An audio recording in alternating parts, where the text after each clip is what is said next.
자, 우리 그 7장 확률 통계학이 페이지 수가 좀 많은데 지금 한 3분의 2 정도 조금 못한 것 같은데, 자, 오늘 할 내용은 확률 분포에 대해서 좀 다뤄보도록 하겠습니다.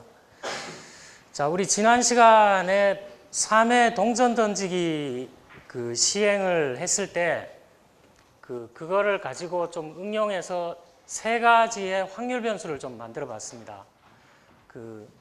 하나는 동전 던지기 3회 시행했을 때 앞면과 뒷면이 어떻게 나오느냐에 따라서 x라는 변수를 가지고서 한번 대응 확률과 함께 표로 나타내 봤고, 그 다음에 이거를 제곱했을 때의 하나의 변수를 y로 해서 만들어 봤죠. 그리고 앞면이 한 번이라도 나오면 내가 10,000원을 받고 전부 다 뒷면이 나올 때 50,000원을 주는 걸로 해서 Z라는 확률 변수를 만들어 봤습니다. 자, 그러면 이 확률 분포는 뭐냐?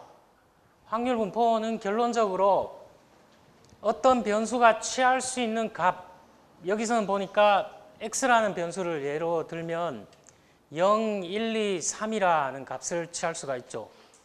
그럼 0을 취할 수 있는 확률이 지금 몇 분의 몇인가요? 여기서 봤을 때 8분의 1이죠. 1이라는 값을 취할 수 있는 확률은 얼마 정도 되나요? 8분의 3. 자, 어쨌든 0이라는 값, 1이라는 값, 2라는 값, 3이라는 값을 취할 수 있는 확률과 그걸 같이 표나 그림으로 나타낸 거.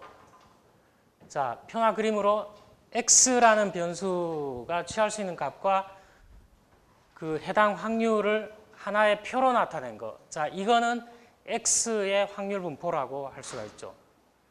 굳이 얘기를 한다 그러면 x의 확률 분포 표라고 할 수 있죠. 표로 나타냈으니까. 만약에 그림으로 나타냈다 그러면 x의 확률 분포 그림. 자, 그림은 잘 사용하는 게 언뜻 떠오르지는 않는데 그렇게도 나타낼 수가 있어요. 자, 이런 것들을 우리가 확률 분포라고 한다고 했습니다. 자, 요거는 경험적 분포가 아닌 이론적 분포죠.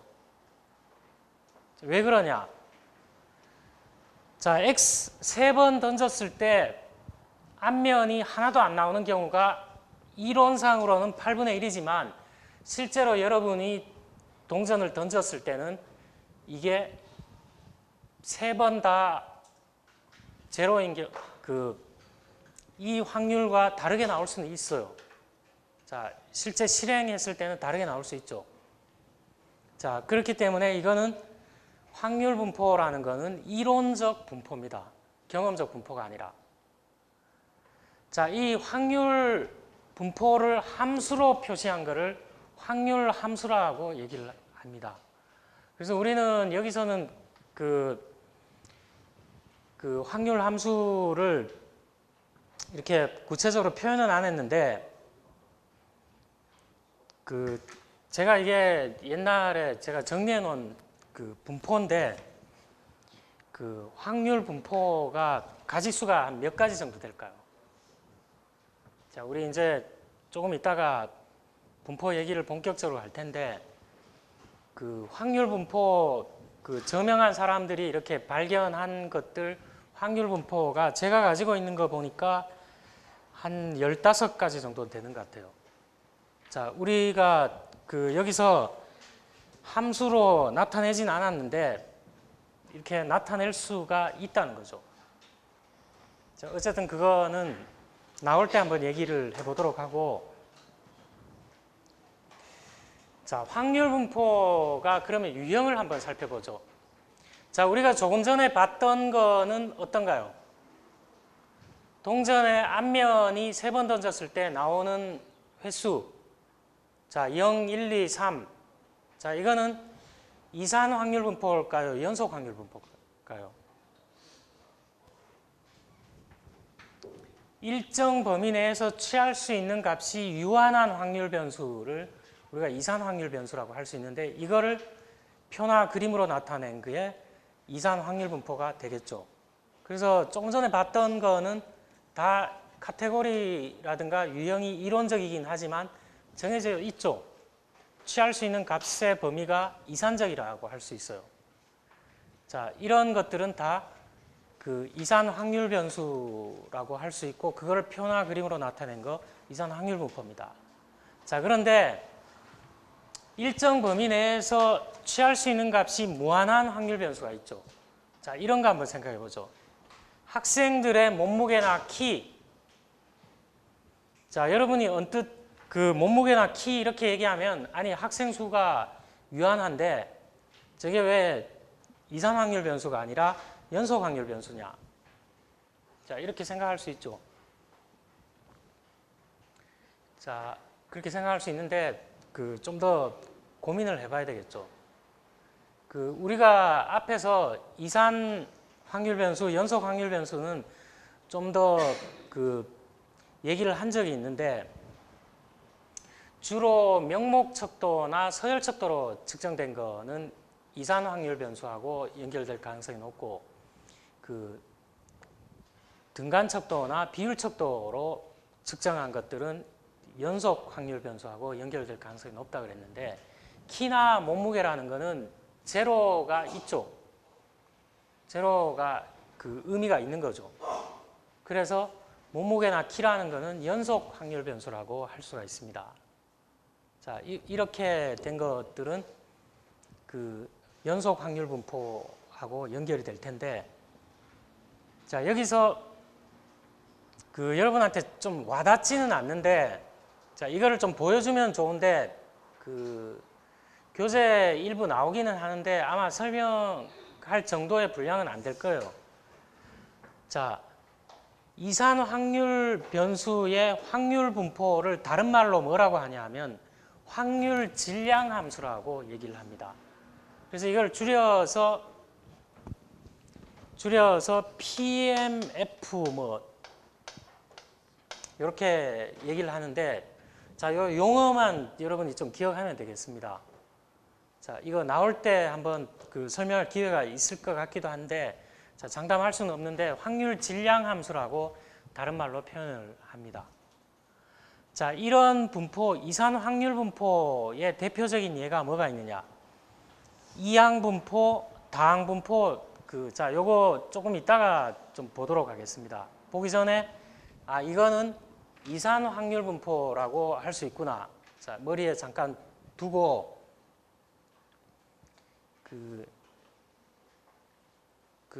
여기 그러면 쭉 이제 이산 확률 분포에 대해서 대표적인 것들을 볼 텐데, 연속 확률 분포는 그러면 대표적인 게 뭐가 있느냐? 여러분이 수학 시간에 공부했던 정규 분포 알죠? 정규 분포. 정규 분포 이런 거는 연속 확률 분포예요. 자, 그거 뒤에 계속 많이 나오니까 그때 보기로 하고, 먼저 이산 확률 분포의 대표적인 것들을 몇 가지를 보도록 하겠습니다. 자, 베르눌리 시행, 이거 처음 들어본 사람 있나요? 베르눌리 시행. 난 처음 들어봤다. 예, 몇 명 있는 것 같은데, 처음 들어봐도 됩니다. 이거는 뭐 그렇게 그 복잡한 내용이 아니기 때문에. 자, 우리 동전 던지면 경우의 수가 몇 가지가 있나요? 경우의 수가 딱 두 가지 있죠. 앞면 아니면 뒷면 나오죠. 자, 여러분 홀짝 게임 많이 해봤죠. 홀짝 하면 경우의 수가 몇 가지가 있나요? 딱 두 가지밖에 안 나오죠. 자, 이렇게 상호 배타적인 두 가지 결과만을 기대할 수 있는 실험, 시행, 이런 거를 베르눌리 시행이라고 합니다. 이거 프랑스의 베르눌리라는 사람이 이걸 이제 체계화했어요. 이런 거를. 이게 없었던 건 아니죠. 자, 여러분 찬반 투표 어떤가요? 찬반 투표. O 아니면 X로만 표기해라. 이거 뭘까요? 이것도 일종의 베르눌리 시행이라고 할 수 있죠. 자, 이 대표적인 게 이제 동전 한번 던지기인데, 그러면 요거를 좀 확대한 게 뭐냐? 베르놀리 시행을 여러 번 반복할 경우에 특정 사건의 발생 횟수.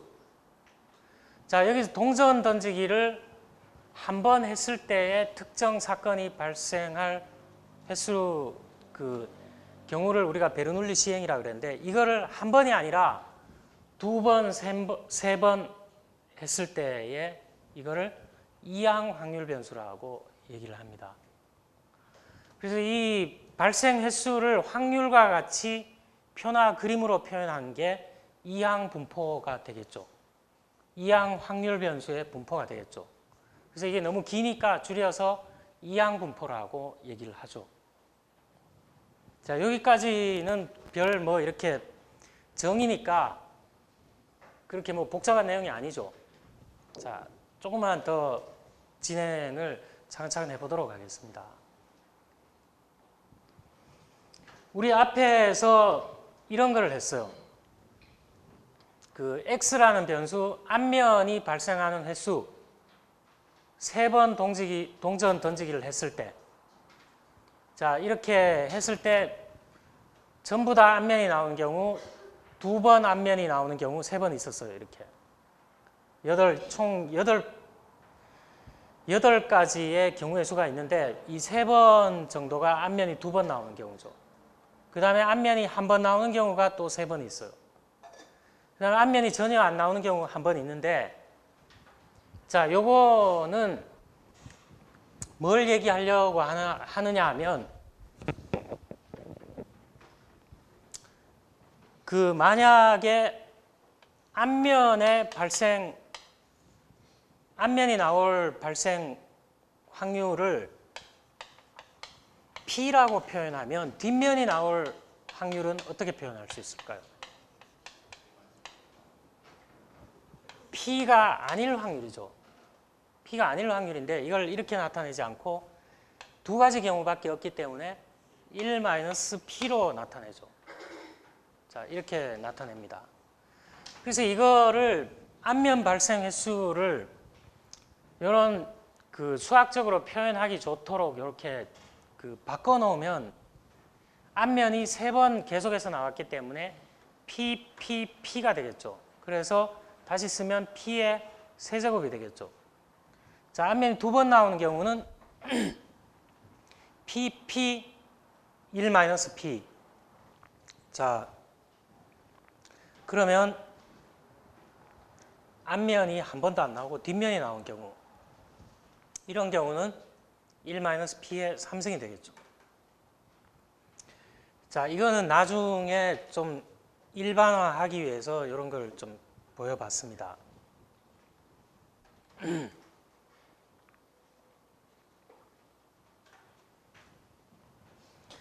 자, 그러면 지금 여기에 나와 있는 거하고 여기에 나와 있는 거하고 일면 확률 분포표라고 할 수 있는데, 자, 이거는 확률 분포표라고 하기엔 약간의 차이가 있죠.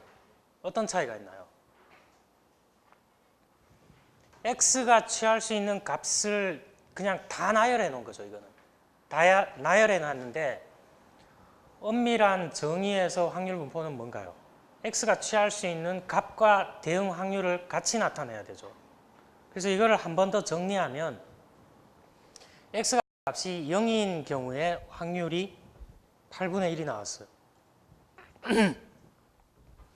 1인 경우가 8분의 3이 나왔는데, 여기서 P는 다른 말로 하면 뭘까요? 앞면이 나올 확률 P는 뭐죠? 앞면이 나올 확률은 2분의 1이죠. 뒷면이 나올 확률 1-P는 뭔가요? 이것도 2분의 1이죠. 그래서 여기 x가 0일 때는 1-P의 세제곱이었죠. 여기서. 여기다가 P 대신에 1-2분의 1을 넣게 되면 어떻게 되나요? 8분의 1이죠. 8분의 1.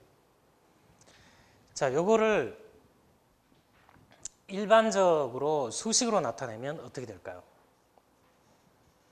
일반적으로 수식으로 나타내면, 자, 여기 이게 순열인가요? 조합인가요? 조합이죠. 왜 순열이 아니고 왜 조합일까요? 이거는 순서를 고려할 필요가 없죠. 순서를 고려할 필요가 없기 때문에 그 조금 전에 나왔던 그 이 식을 일반적인 식으로 나타내 보면 이렇게 나타낼 수가 있죠. n은 시행 횟수. 자, 우리가 조금 전에 봤던 거는 시행 횟수가 3회밖에 안 되죠. 3회밖에 안 되는데 동전 던지기를 10번 한다 그러면 10번 한다 그러면 확률 분포로 이렇게 나타내기가 어렵겠죠. 경우의 수가 많이 있기 때문에. 그런 경우는 요 식에 대입해 보면 바로 나올 수가 있어요. 자, 요 식에 한번 대입해 볼게요. 그러면 이 식의 이제 의미부터 알아야 되겠죠. P는 성공 확률인데 우리가 여기서 P는 성공 확률이라 그랬는데 이걸 기준을 뭘로 잡았나요? 앞면이 나올 확률을 성공 확률로 잡은 거죠. 그럼 반대로 해도 돼요, 물론. 뒷면이 그 경우 그게 우리가 보려는 게 뒷면이 몇 회 나오는가 기준으로 보게 되면 뒷면이 나올 성공 확률을 뭐 P로 설정할 수는 있죠. 어쨌든 간에 자, P의 S승인데 S는 뭐냐? 성공 횟수. 여기서 성공 횟수는 뭘까요? 앞면이 한 번 나오느냐, 두 번 나오느냐, 세 번 나오느냐 이거겠죠. 자, 그 다음에 이거는 1-P는 여사상의 확률이죠. 자, n-s예요. 자, 이거 다 해볼 수 있어요. 뭘로 해볼까요? 세 번 동전을 던졌는데 px는 그 2라고 한번 해볼까요? 2라고 하면 이거 어떻게 되나요? 3 콤비네이션 2가 되겠죠. 2가 되고 p의 뭐가 되나요? p의 제곱 1-p의 3-2 이렇게 되나요? 자, 이렇게 계산해 보면 3 콤비네이션 2. 자, 2분의 1 그냥 넣겠습니다. 그럼 2분의 1 넣으면 4분의 1 되고 그 다음에 2분의 1에 그냥 1승이죠. 자, 이거 하면 어떻게 되나요? 3 콤비네이션 2 8분의 1 이렇게 되나요? 자, 요거 계산해 줘야 되겠죠. 계산하면 어떻게 되나요? 3 팩토리얼 2 팩토리얼 분의 어떻게 되나요? 아닌가요? 어떻게 분자에 뭐가 들어가야 되나요? 분자에 3 팩토리얼 3에서 2 뺀 거 1 팩토리얼 들어가고 여기 뭐가 들어가야 되나요? 앞에 예? 2 팩토리얼 들어가야 되나? 자, 이렇게 하면 어떻게 되나요? 3 곱하기 2 곱하기 1 2 곱하기 1 하면 3 나오나요? 자, 3에다가 자, 이게 3이니까 어떻게 되나요? 8분의 3이 되겠죠. 자, X 동전 던지기를 했는데 앞면이 2번 나올 확률이 얼마가 되느냐? 그 2번 나올 확률 8분의 3이 됐죠. 이렇게. 자, 여러분한테 제가 문제를 이렇게 줬어요. 동전 던지기를 5회 시행했는데 그 앞면이 나올 확률이 3번을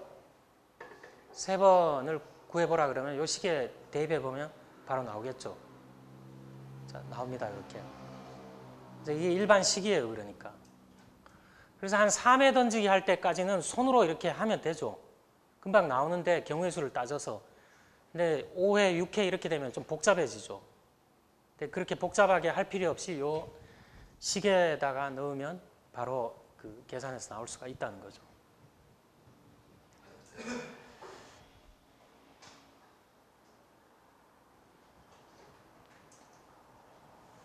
자, 그 다음에 그 다항분포라는 게 있습니다. 다항분포. 약간씩 이제 그거를 하나씩을 수정한 거죠. 자, 베르놀리 시행을 2번 이상 반복했을 때에 일반화한 게 이항분포인데 이번에는 어떤 건가요? 이미 실험의 결과가 2개의 배타적인 사건이 아니라죠. 아니라. 뭔가요? 동전 던지기나 이거는 앞면 아니면 뒷면 배타적인 사건인데 그걸 이제 수정했어요. 이게 아니라 K개의 배타적인 사건이 발생하는 경우의 확률 분포죠. 자, 이거 대표적인 게 뭐가 있을까요? 주사위 던지면 몇 가지 경우가 나오나요? 주사위 한번 던지면 6가지의 경우가 나오죠. 자, 이런 거, 자, 이미 실험 결과가 2개의 배타적인 사건이 아니라 K의 전형적인 거 주사위 던지는 거. 자, 1개의 주사위 던지기를 반복할 때 6개 주사위 눈 중 특정 면의 발생 횟수를 다루는 확률 변수. 이거 전형적인 다항분포예요, 다항분포. 자, 이게 다항분포가 더 일반적이죠. 다항분포인데 K가 2인 경우가 뭔가요? 2개의 배타적인 사건이 아니라 이게 아니라 2개의 배타적인 사건이 발생하는 경우가 이항분포였죠. 근데 이거는 아주 특별한 경우잖아요. 동전 던지기라든가 뭐 홀짝 게임이라든가 찬반이라든가 이거 경우가 이렇게 이그젬플로 이렇게 들 수 있는 게 몇 가지밖에 없죠. 이게 더 일반적이죠. K개의 배타적인 사건이 나오는 경우가 좀 더 일반적인 경우잖아요. 얘들이 많이 있죠, 이런 게. 자, 요 개념만 알고서 넘어가도록 하겠습니다. 이거 있어요, 다. 궁금한 사람은 저한테 있으니까 보여줄게요. 자, 안 그러면 심심하면 한번 수업 시간에 한번 보세요.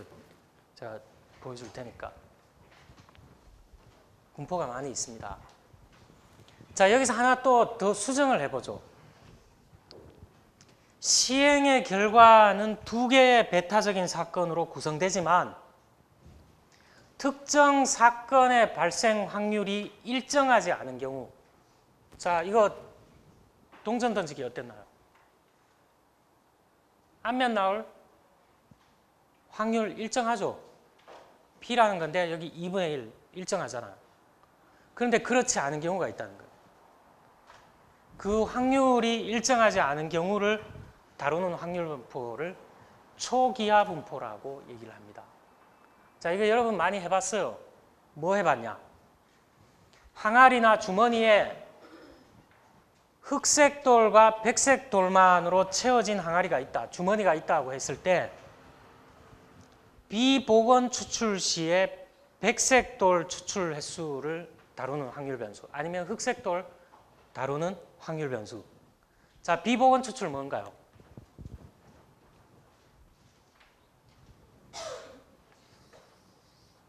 여기 흑색 돌과 백색 돌 숫자가 같은 개수로 들어가 있을 때, 자, 만약에 첫 번째 실험을 꺼냈더니만 백색 돌이 나왔어요. 백색 돌이 나왔는데 이거를 비복원 추출했다는 거는 이거는 여기다가 다시 담지 않는다는 거죠. 그러면 여기 남아있는 돌의 추출 확률에 영향을 주는 거죠. 추출 확률에 영향을 주죠. 자, 이걸 만약에 한 번이 아니라 2번, 3번 이렇게 비복원 추출했다고 하면 검은 돌, 흰 돌이 나올 확률이 달라지는 거죠. 자, 이거는 전형적인 초기하 분포예요. 초기하 분포죠. 근데 배타적인 사건 2가지 경우밖에 안 나오죠. 흑색 돌이 나오거나 백색 돌이 나오거나 2가지밖에 안 나오지만 나올 확률이 계속해서 달라진다는 거죠. 이런 거를 초기하 분포라고 합니다.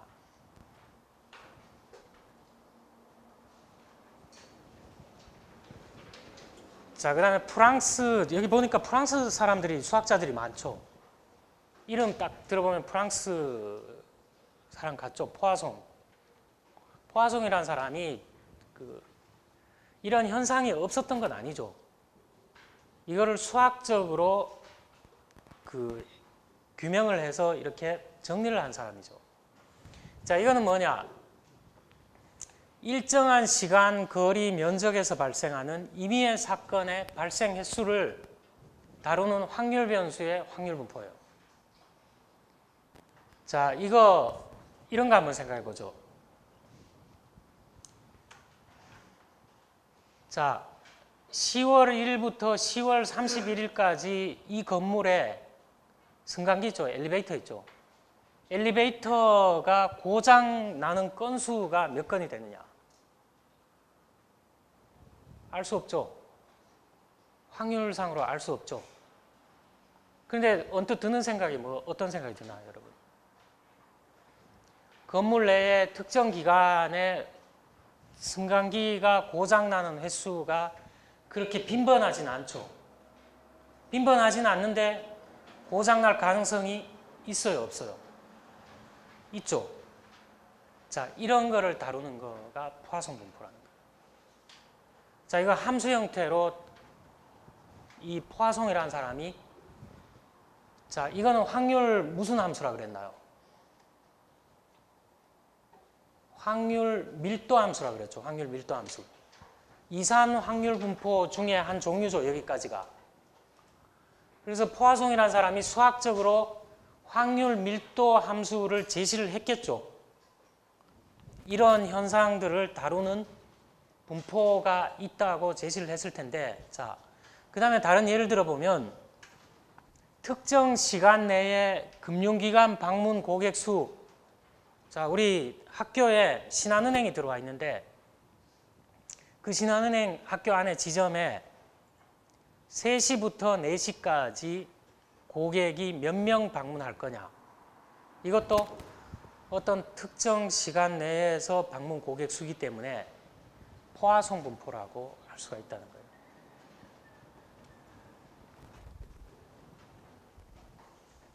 자, 여기까지 포화송 분포가 이산 확률 분포의 대표적인 예입니다.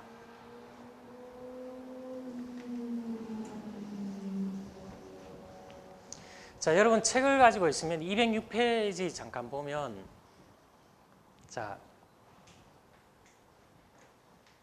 여기서 좀 특징이 있습니다. 특징이 뭐냐?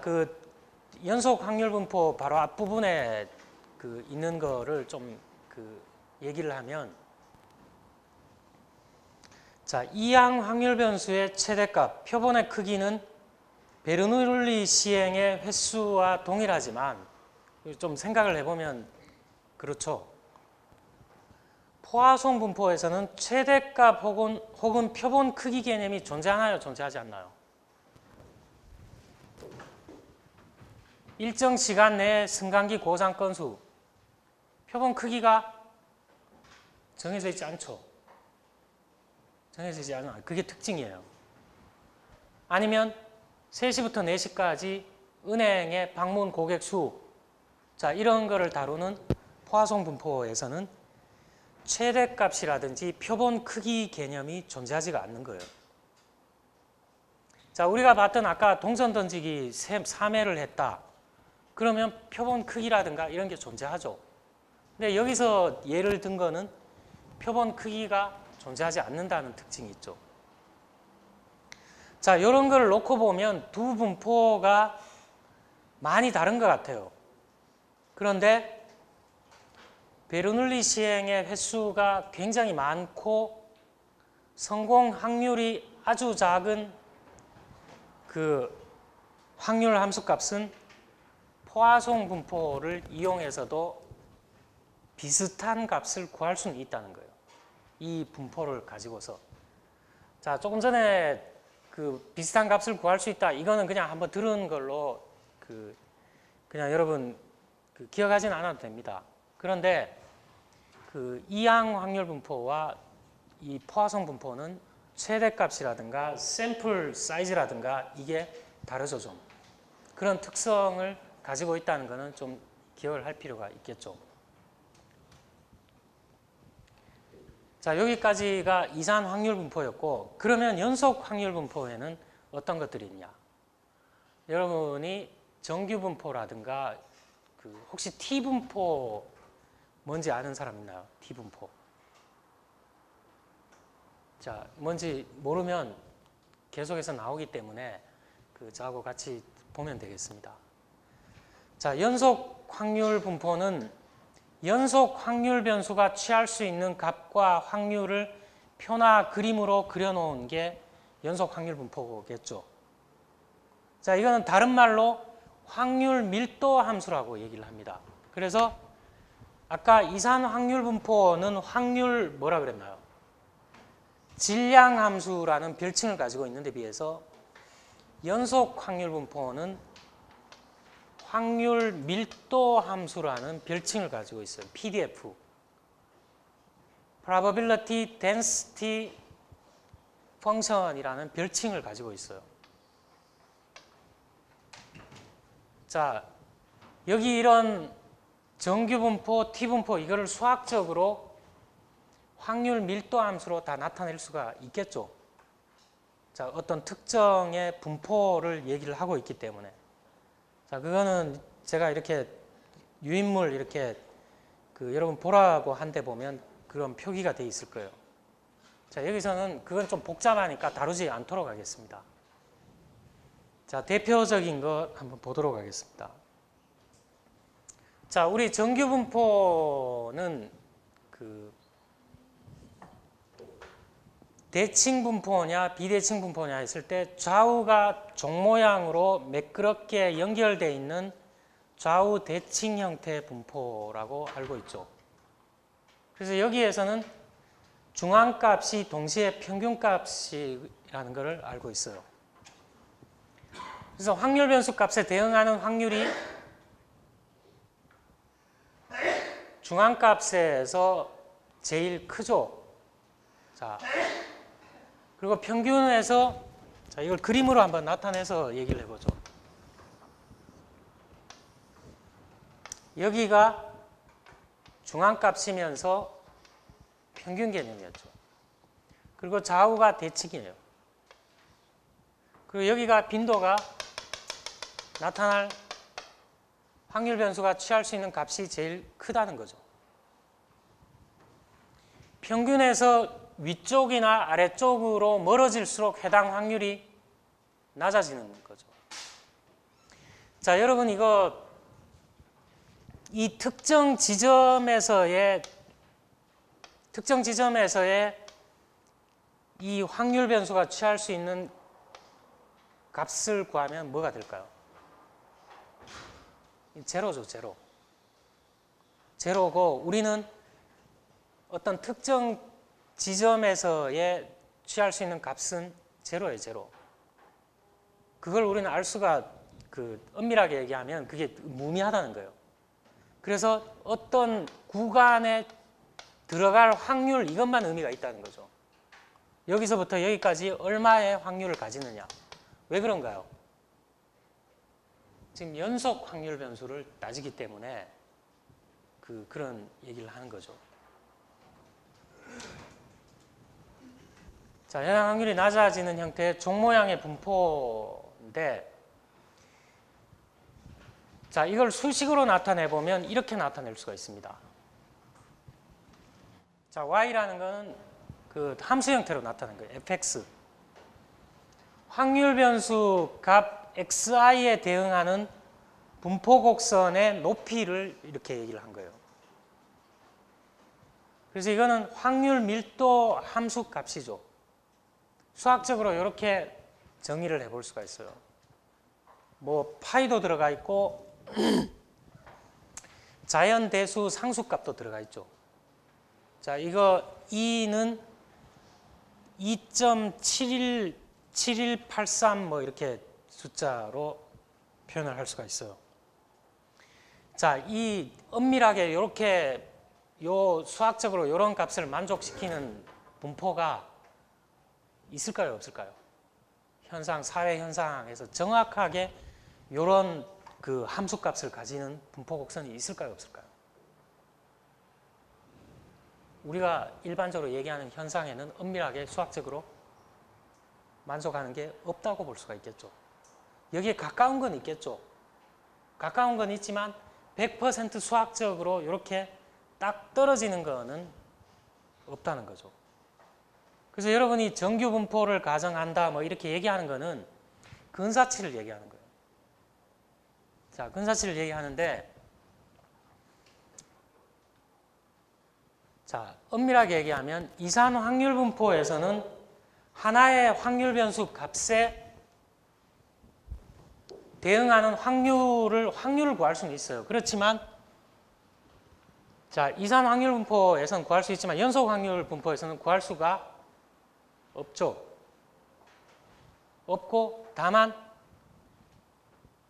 확률 변수 값의 일정 구간에 대응 확률은 구할 수가 있다는 거예요.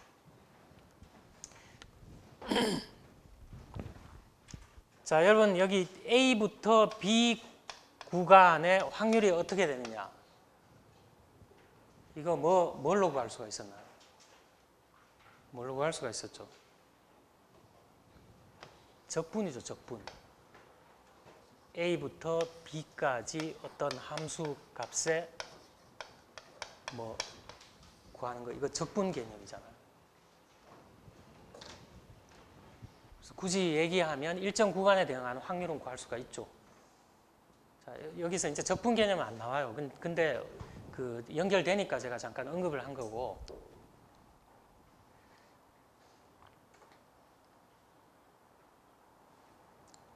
그래서 우리가 일반적으로 쓰는 거는 유사 정규분포죠.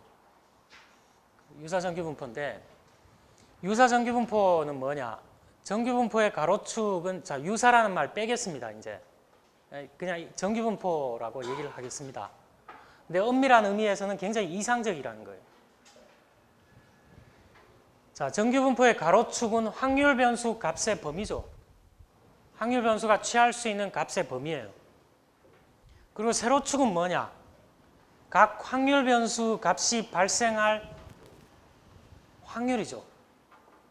이건 빈도가 아니에요. 이산 확률 변수에서는 빈도 값으로 나올 수가 있었지만 연속 확률 변수에서는 빈도가 아니라 확률이라는 거예요. 자, 이 개념을 좀 알아야 되는데, 자, 이건 누가 발견했느냐? 어떤 사람이, 자, 어떤 걸 발견하려면 굉장히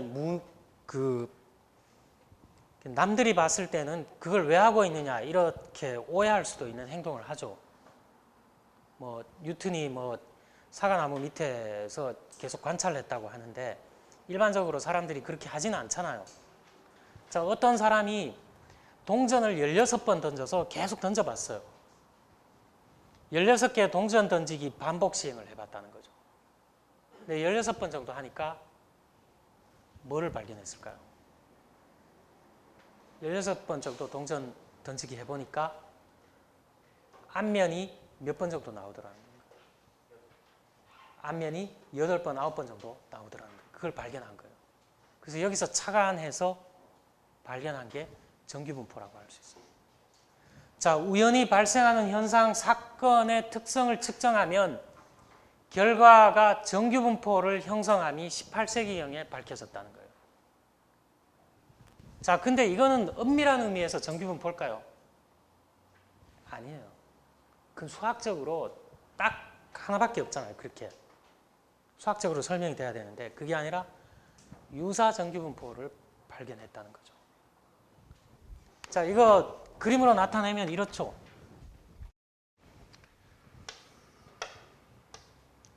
자, 앞면이 나올 확률이 우리가 알고 있죠. 이론적으로 동전 던지기 계속하면 앞면이 나올 확률이 2분의 1 정도 된다 이렇게 알고 있어요. 근데 실제 그러냐? 실제로 한번 던져보면 이게 뭐 뒷면, 여기 좀 적절하진 않는데, 자, 뒷면이 이렇게 나왔어요. 2번 던졌을 때 뒷면 나오고, 3번 던졌을 때 또 뒷면 나왔어요. 이렇게 될 가능성은 있지만, 이걸 적어도 16번 정도 하면, 이렇게 골고루 이렇게 나온다는 거죠. 골고루. 그래서 이걸 실험한 거를 이론화해 보니까 대체로 이렇게 수렴하더라는 거예요, 여기에. 그래서 이거를 이제 경험적으로 이렇게 발견을 했는데 프랑스의 혹시 불어한 사람 이거 어떻게 읽나요? 드모르라고 읽나요? 드모르. 여러분 드모르강의 법칙 알죠? 드모르강의 법칙.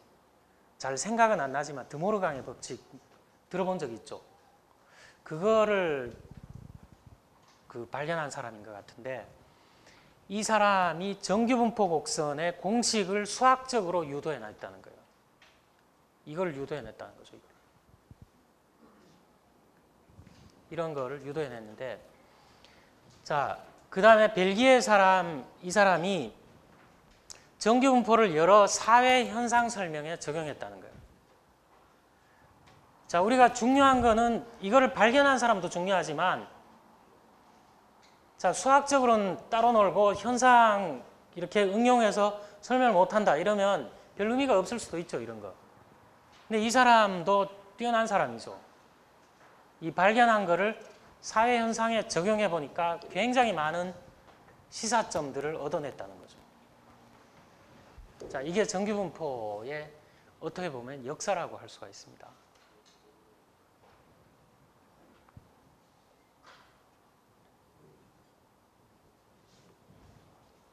자, 이거는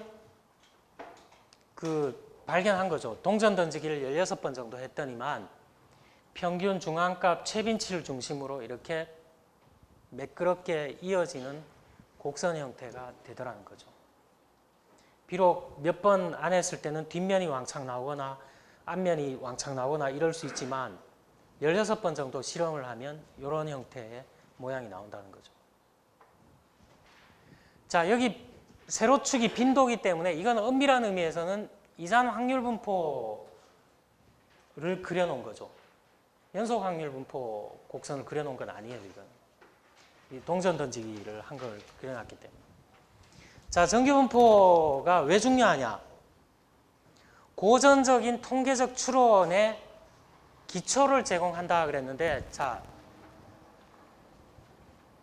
여러분 앞으로 공부할 내용이 챕터 수로는 한 4개의 챕터가 남아있죠. 그거를 공부를 다 하고 나면 이게 무슨 말인지 알 수 있습니다.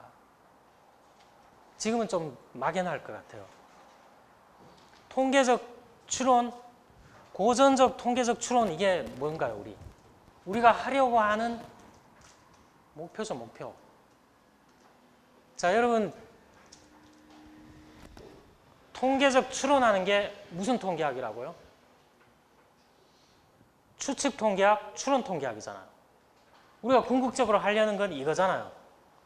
궁극적으로 하려는 게 이건데 이걸 할 수 있는데 뭐를 제공한다고요? 기초를 제공한다는 거죠. 그렇기 때문에 중요하다는 거죠. 자, 연속된 수로 측정 가능한 사회현상, 연속 확률 변수를 취하는 거죠. 이런 거는 측정값의 빈도가 정규분포를 따른다는 거예요. 자, 연속된 수로 측정한 가능한 사회현상, 이걸 그냥 연속 확률 변수라고 할 수 있는데, 그냥 이거는 그냥 이산 확률 변수도 포함해서 이렇게 얘기를 해보죠. 그리고 비연속 분포의 근사값을 구하는 데도 사용된다는 거예요.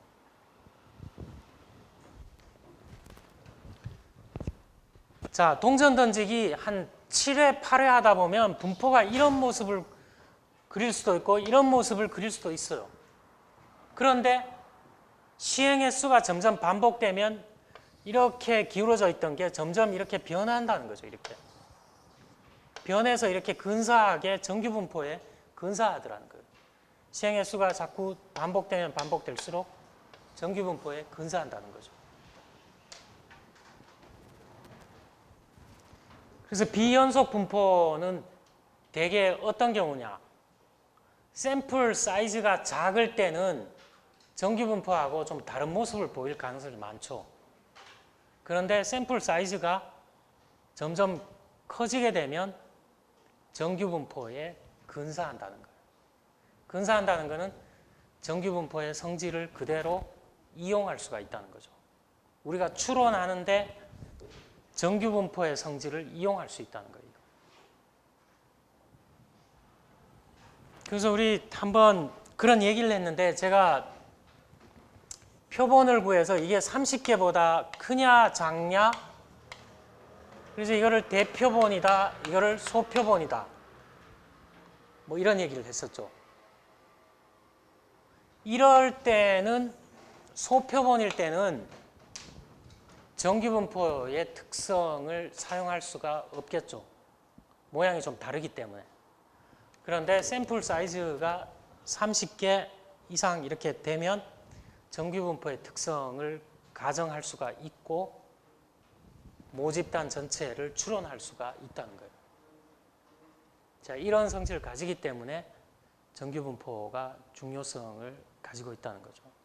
자, 이건 뒤에 좀 봐야 그 실감이 나는 거니까 이 정도로 하겠습니다.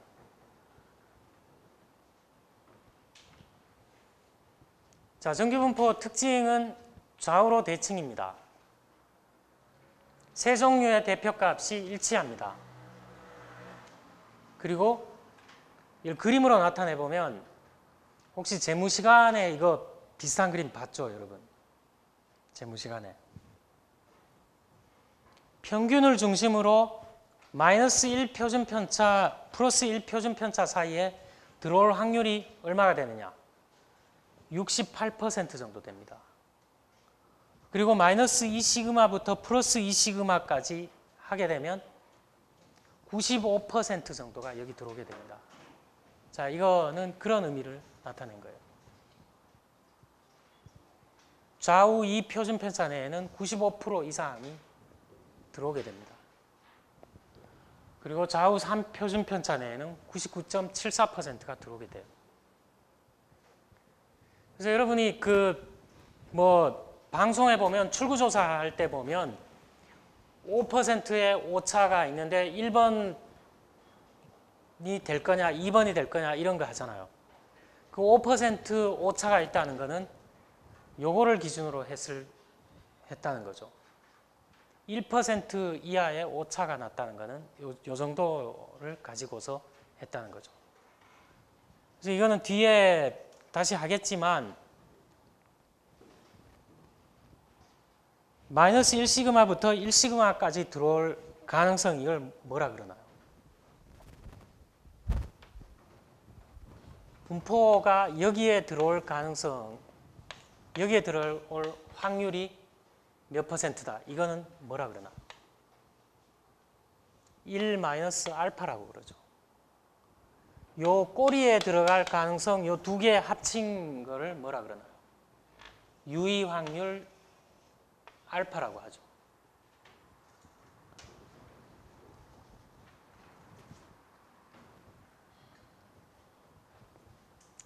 자, 이론적 정규분포는 이상적인 분포예요. 수학적으로 굉장히 달성하기가 어렵잖아요, 보니까. 파이도 들어가 있고 자연 로그 상수도 들어가 있고. 그래서 현실에서는 정규분포가 다 유사 정규분포예요. 자, 여러분이 봤던 것 중에 표준 정규분포 있습니다. 표준 정규분포. 표준화 시킨 거예요.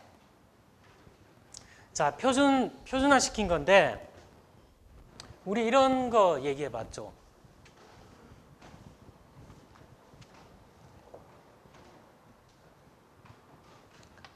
분산 우리 어떻게 구했나요? 분산. x라는 변수의 분산 어떻게 구했죠? 뭘 이용했죠? 뭘 이용했나요? 뭔가를 이용했죠. 자, 뭐를 이용했을까요? 제가 통계학 뒤로 이렇게 끝까지 회귀 분석까지 가면 기본적으로 이용하는 게 있다 그랬죠. 편차를 지지고 볶고해서 이용했겠죠. 자, 편차 x가 취할 수 있는 값에서 표본 평균의 제곱을 했죠. 자, 이거 해서 다 더해서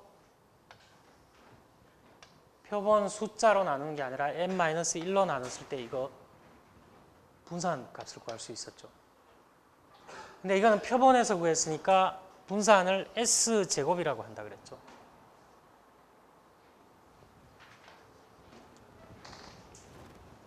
여러분 이렇게 지금까지 보면 그 수능 여러분 봤죠? 수능 점수 원점수가 있고 표준 점수 있었죠. 수능 점수가 있고 표준 점수 있잖아요. 그 표준 점수라는 게 뭔가요, 여러분? 제가 그 로직은 잘 모르겠는데 거기서 말한 표준 점수라는 거는 어떤 걸까요?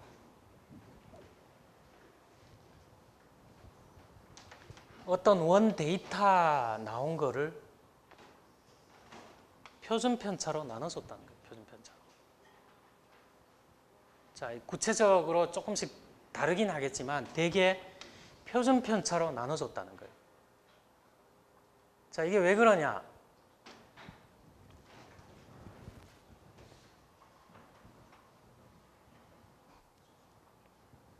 자, 이 Z 스코어라고 했는데 X 측정값에서 X의 평균을 구한 거, 이거 편차죠, 편차.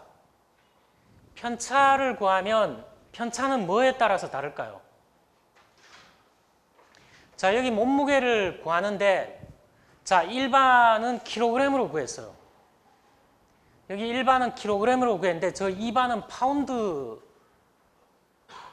파운드로 구했어요. 측정 단위가 다르죠. 측정 단위가 다르면 1반하고 2반의 몸무게를 비교할 수가 있나요, 없나요? 비교할 수가 없죠.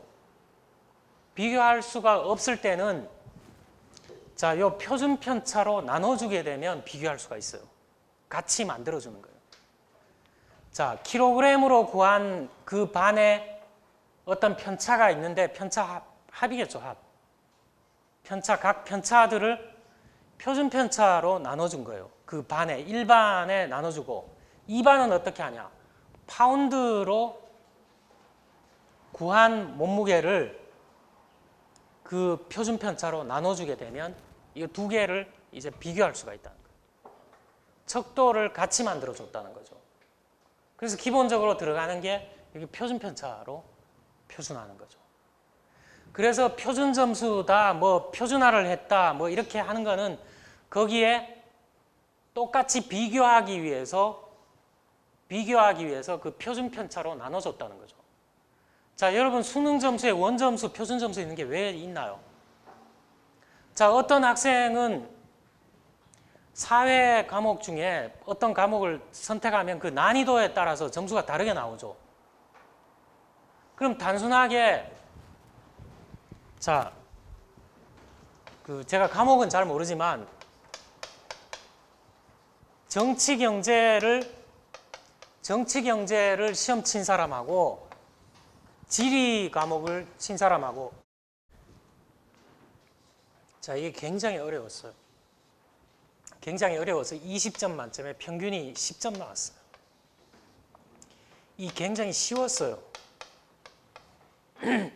평균이 18점 나왔어요.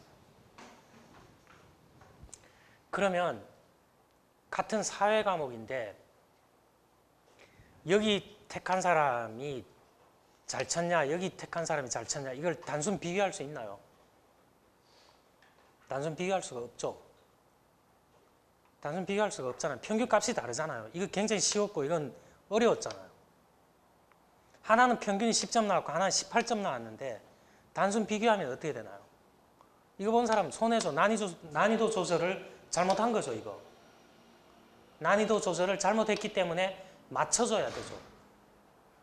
맞춰주려면 어떻게 하느냐? 편차를 표준 편차로 나눠주게 되면 각 측정 값의 표준 편차겠죠. 나눠주게 되면 이제 비교를 할 수가 있다는 거예요.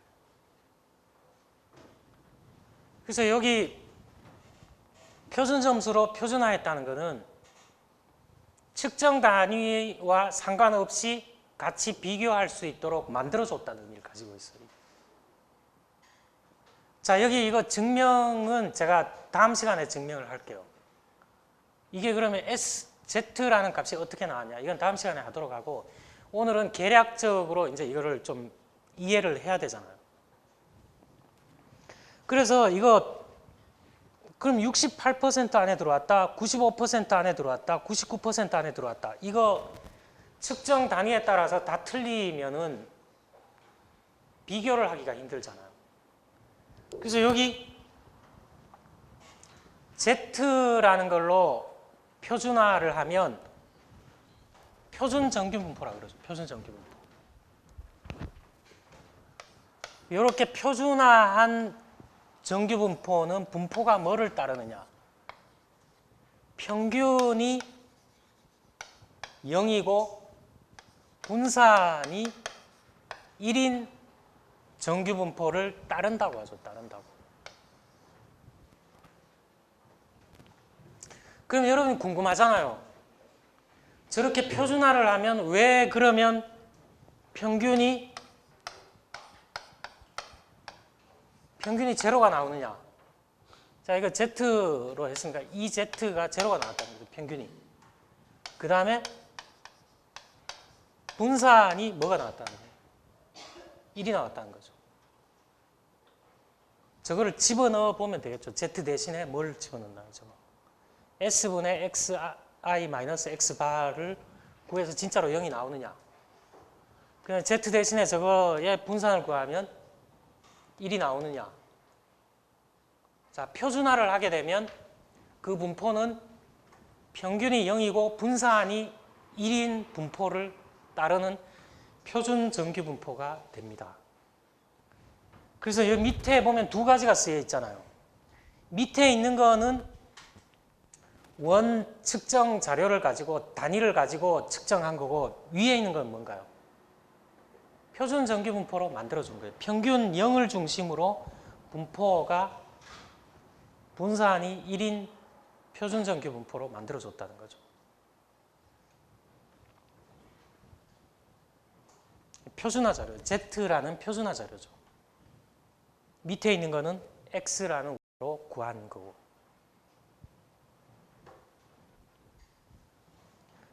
그래서 표준 정규 분포는 표준화된 자료의 정규 분포 곡선입니다. 그래서 정규 분포를 이용한 가설 검정 때마다 별도의 판단 기준. 자, 두 개의 다른 표본 평균. 제가 한쪽은 몸무게를 킬로그램으로 쟀고 한쪽은 영국 학생들이 많아서 파운드, 몸무게 파운드 맞나요? 파운드로 쟀는데 이거 두 자료가 영국 학생들하고 한국 학생들하고 몸무게의 차이가, 유의한 차이가 있느냐 없느냐 비교하려면 직접 비교가 어렵죠. 그럼 어떻게 해야 되느냐? Z값으로 표준화하면 비교할 수가 있다는 거죠. 여기 써놓은 게 그런 의미입니다. 별도의 판단 기준을 계산해야 되는 불편함이 있기 때문에 표준 정규 분포로 만들어서 비교할 수가 있다는 거죠. 자, 여러분 이런 얘기 많이 하죠. 커트라인이 얼마냐, 커트라인 얼마냐 할 때 기준점이 있죠. 기준점 넘으면 합격이고 기준점 아래면 불합격이다 이렇게 얘기하잖아요. 통계학에서는 그 컷을 뭐라고 하느냐? 크리티컬 밸류라고 합니다. 임계치라고 그래요. 임계치. 그 임계치를 넘으면, 자, 미리 얘기하는데 우리 앞에서 이런 얘기 했잖아요. 가설 검정은 영가설을 기준으로 한다 그랬나요? 대립가설을 기준으로 한다 그랬나요? 후권 긍정의 오류를 피하기 위해서 영가설을 기준으로 가설 검정을 한다 그랬죠. 그래서 이 가설이 있는데 이거를 영가설을 그대로 채택할 거냐, 기각할 거냐, 기준점이 있어야 되죠. 이 기준점이 뭐냐? 이게 크리티컬 밸류라고 하는 임계치라고 얘기합니다. 자,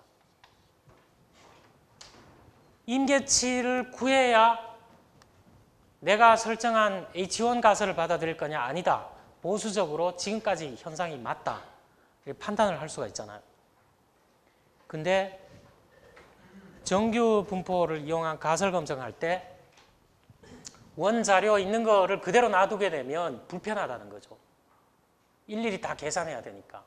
그렇게 하지 말고 표준 정규 분포로 만들어서 하면 같이 비교를 할 수가 있다는 거죠.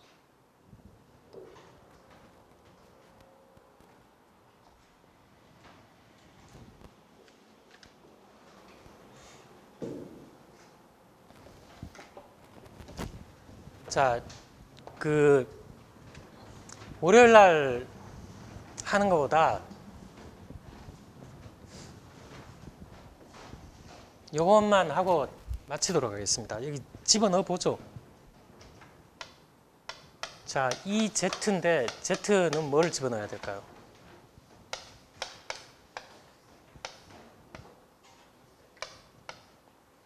자, 여기 그 모평균을 기준으로 했다고 하고 이렇게 한번 넣어볼게요.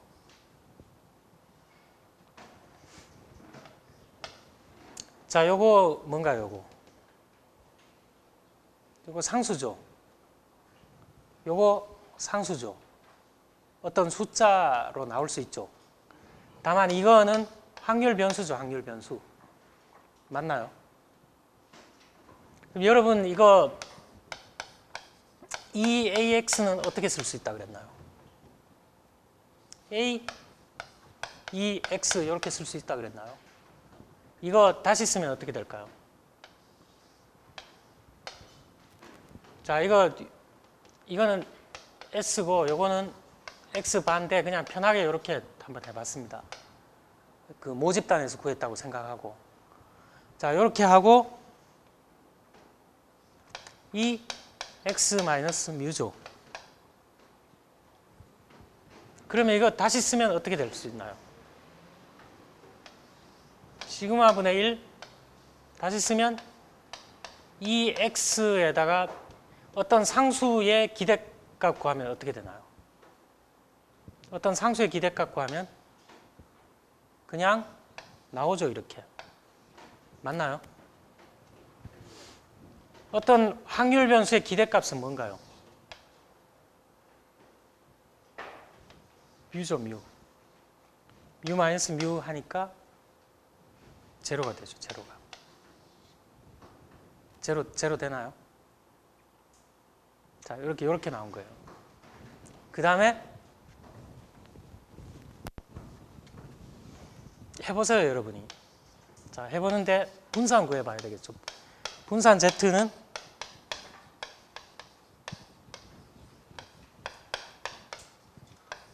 자, 이렇게 해봤어요.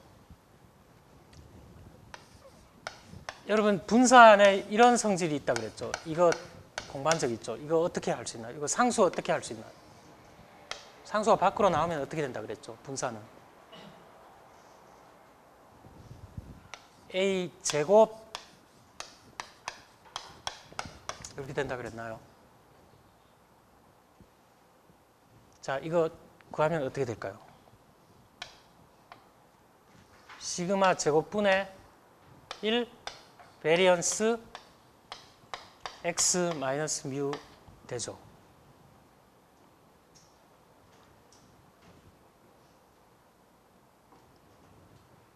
맞나요?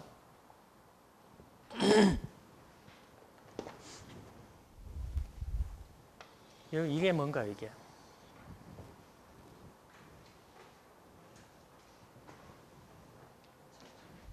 예?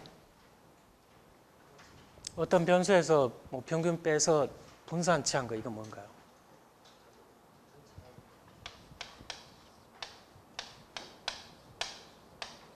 이렇게 쓸 수 있나요? 분산이죠. 자, 이거 뭔가요, 이거? 이거죠. 1 나오죠, 1.